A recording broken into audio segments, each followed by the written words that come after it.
कि आपके तो बाजू नहीं है। एक लड़की ने ये मुझे बात की थी तो मेरे ना दिल में बड़ा दुख हुआ कि यार मालिक इस तरह का भी नवाजता है किसी को। तो उसने कहा जी आपके बाजू नहीं है, तुम क्या कर सकते हो, मेरी लाइफ ख़राब हो जाएगी, मेरा स्टाइल ख़राब हो जाएगा। दोनों बाजू नहीं है। जिंदगी के 20-22 साल गुजर गए हैं, कितना मुश्किल हुआ ये सफ़र को काटना। मेरी एज 25 साल हो गई आज, और मुझे जब मैं स्टार्ट में पैदा हुआ था तो मैं गिरता बहुत था, चल नहीं सकता था, अपने बैलेंस नहीं था। मैं जब भी खड़ा होना, कहीं भी जाना तो मेरा सर फट जाना, गिर गिर के मेरे काफ़ी सर पे चोटें वगैरह आई। और फिर मैंने घर वालों ने सपोर्ट किया मुझे, उन्होंने कोशिश की और उन्होंने इस काबिल बना दिया कि आज मैं अपने पाँव पे हंस के और खुशी से जी रहा हूँ और लोगों की हेल्प भी कर रहा हूँ और ख़ुद भी अपनी ज़िंदगी अच्छे से गुजार रहा हूँ। दुनिया का रवैया कैसा है आपके साथ? बेसिकली जब मैं 12 साल का था तब तक मैं गिरता था। 12-13 साल की एज में मैंने स्कूल में एडमिशन लिया, तब मैंने बाहर आके स्कूल की लाइफ में देखी बाहर की दुनिया। तब मुझे नहीं पता था दुनिया क्या होती है। तो मुझे 5वीं-6वीं क्लास में मैं पढ़ रहा था, तो मेरी तब तकरीबन एज होगी 17-18 साल, क्योंकि मैं लेट दाखिल हुआ था जिसकी वजह से काफ़ी एज मेरी हो गई। तो मैंने ना फिर आहिस्ता आहिस्ता जब दुनिया को देखा ना, तो मैंने अपने स्कूल पे मुझे गाड़ी लगी थी, मैंने उसको छोड़ के खुद आना जाना शुरू कर दिया। तो कभी मेरी गाड़ी गुजर जाती थी तो मुझे कोई अगर बाइक पे गुजर रहा है तो उसने मुझे कहना अगर आपको मैं ड्रॉप कर दूँ उस रास्ते तक, तो मैंने उसको कहा बैठ जाओ। तो अगर वो बंदा मेरा एहसास कर रहा है तो वो अगर बुज़ुर्ग, मैं हकीकत आपको बात करूँगा, एक बुज़ुर्ग मुझे मिल गया था जिसने मुझे लिफ्ट दी स्कूल के लिए। अब वो मुझे कह रहा है कि आप से मैं एक सवाल कर सकता हूँ। मैं कि जी सर पूछें। उन्होंने मुझे कहा कि आपके बेटा ये बाजू कट गए हैं, पैदाइशी नहीं है, या आपके वालिद ने काट दिए हैं। इस तरह से क्वेश्चन करते हैं कि जो मेरे दिलज़ारी होती है आपकी, जो ज़हनो गुमान में भी नहीं है।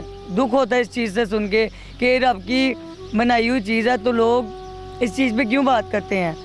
आज तक अभी तक लोग, कोई भी जिसके साथ भी मैंने रिक्शे पे जाना है, चिंची पे बैठना है, ऊबर वाले पे जाना है, पहला उसका सवाल होगा आपके बाजुओं को क्या हुआ है, कट गई हैं, पैदाइशी नहीं है, क्या हो गया है। राजेश साहब, मदद किस तरीके से करते हैं लोगों की आप? मैं बेसिकली इस तरह से मदद करता हूँ लोगों की कि मैं अगर बाहर निकलता हूँ तो मैं देखता हूँ कोई डिसेबल है, कोई गरीब है जो मुझसे पैसे मांगने आता है। अच्छे खासे लोग आजकल आपने देखा होगा जो नशे वगैरह करते हैं, जो मांगते हैं, अब वो लोग मुझसे आगे मांगते हैं तो मुझे खुशी होती है कि चलो किसी की हेल्प की जाए।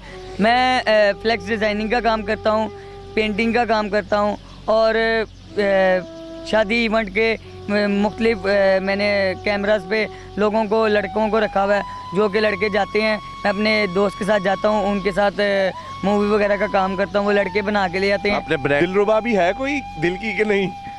कि हमारा मुआशरा सिर्फ ताना देता है कि ताना देता है एक चीज़ को, वो बार बार मुझे मजबूरी दिखाता है, पर मैं अपने यहाँ से सुनता हूँ, कान से यहाँ से निकाल देता हूँ। जो दोस्ती हो ही जाती है किसी से, तो मैंने उनसे पूछ लिया कि आप मेरे साथ लाइफ में चलेंगे आगे। तो उन्होंने कहा जी कि आपके तो बाजू नहीं है। एक लड़की ने ये मुझे बात की थी तो मेरे ना दिल में बड़ा दुख हुआ कि यार मालिक इस तरह का भी नवाजता है किसी को। तो उसने कहा जी आपके बाजू नहीं है, तुम क्या कर सकते हो, मेरी लाइफ ख़राब हो जाएगी, मेरा स्टाइल ख़राब हो जाएगा, मेरी इमेज ख़राब हो जाएगी। ये लड़की ने कहा? ये मुझे लड़की ने खुद कहा है।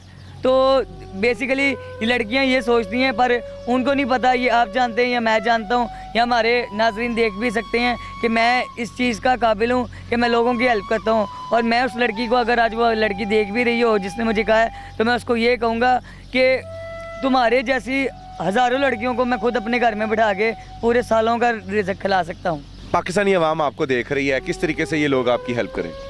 पाकिस्तानी अवाम को मैं यही कहूँगा कि बस कुछ एहसास करें कि अगर मैं नहीं, कि मेरे जैसे बहुत सारे पाकिस्तान में ऐसे डिसेबल पर्सन हैं जो लोग अपनी मुश्किलात को सुनना नहीं चाहते, जो लोग अपनी, अब जैसे कि मुझे सवालात करते हैं, मुझे सुनना पसंद नहीं है। और मैंने आपको बताया कि मेरा घर नहीं है अपना, मेरा घर रेंट पे है, मुझे घर की ज़रूरत है और मुझे किसी चीज़ की सपोर्ट नहीं है। और उसके बाद मुझे ये चाहिए कि मैं, काफ़ी लोग कहते हैं आप बाहर के मुल्क चले जाएं, तो मैं बाहर के मुल्क तब जाऊं जब मेरे पास पीछे बैकअप पे कोई सपोर्ट करने वाला हो। तो मेरे वालिद जॉब करते हैं और घर पे मैं जो अपना कमाता हूं, मैं अपने घर के कपड़े खुद लेता हूं, मैं अपनी सारी चीज़ें खुद पूरी करता हूं। घर वालों से बिल्कुल नहीं कहता कि मुझे ये चीज़ लेके दो, क्योंकि आपको पता है आजकल जितनी महंगाई है, 20,000 रुपया तो घर का किराया ही है खाली।